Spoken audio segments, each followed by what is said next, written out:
तो मुहूर्त बीन बरोवन दवरता.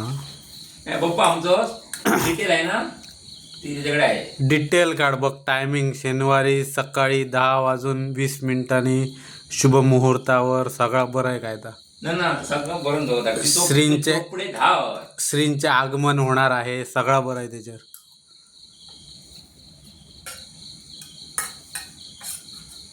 आणि वाहन वाडी आम्ही येणार. हा असं बरं आहे तू. ह्या का बघ मरे ह्या का गुडगेवाडी आम्ही येणार. हा बरोबर. ते कळांग नाही आता. पण होतो कॅलेंडर आताच जास्त बघूंक मेळना. भाग्योदय हे बघ भाग्य किया त्याचे सगळं असताना भाग्याचा उदय जातलो तर आमच्या. बघ काय तर सारखं भाग्याचा उदय जावकच जा शुअर. आणि ती डायरी कसली पंचांग ना. मी म्हटलं पंचांग. हा मी म्हणते ते ह्याचे हा त्याप्रमाणे म्हणा. अभंग तो हिशोब लायचा. हा बरोबर. कोणा